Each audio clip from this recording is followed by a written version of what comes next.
By 1730, Franklin's virtues, such as they were, and his indisputable talents, had elevated him from journeyman printer to owner of his own shop. Now 24, he was also the publisher of a newspaper, the Pennsylvania Gazette. With his social position improving, Franklin thought it was high time to settle down, though for more than the usual reasons.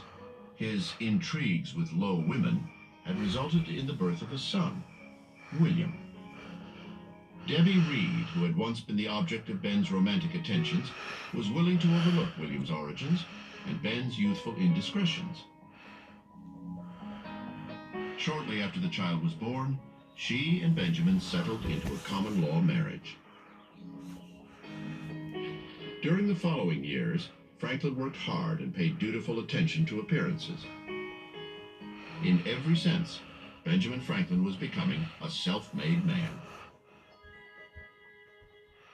He actually did work long hours, but he took pains so that people saw him working long hours. They knew that if they gave a job to Franklin, Franklin would get to the shop early, he would work late to make sure that it was done on time. Franklin recognized that to be a success, he had to be good at what he did, but he also had to be seen to be good at what he did. And he was a master at both ends of that.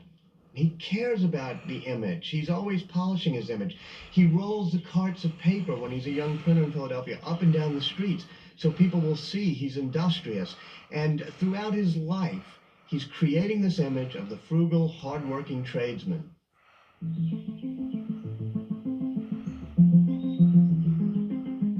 In 1733, Franklin created yet another image for himself, as Richard Saunders, publisher of Poor Richard's Almanac.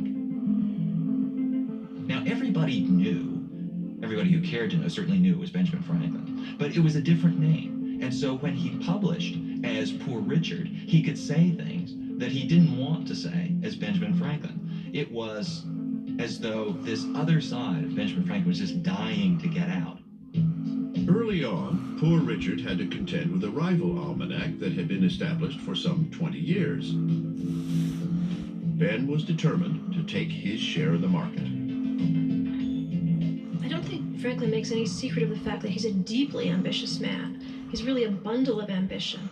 And he will proceed sometimes in a rather stealthy way to achieve those ends. Franklin wasn't above engaging in what we might call dirty tricks against his opponents. At one point, he even claimed that a competing almanac maker had died.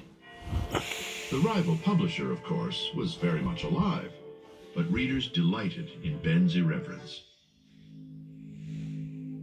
Readers also loved the regular installments of Poor Richard's Proverbs, sayings that ring as true today as they did when Franklin wrote them more than 2 centuries ago. Many of Franklin's sayings were the sort of thing that were taught to generations of school children. A penny saved is a penny earned. Early to bed, early to rise makes a man healthy, wealthy, and wise.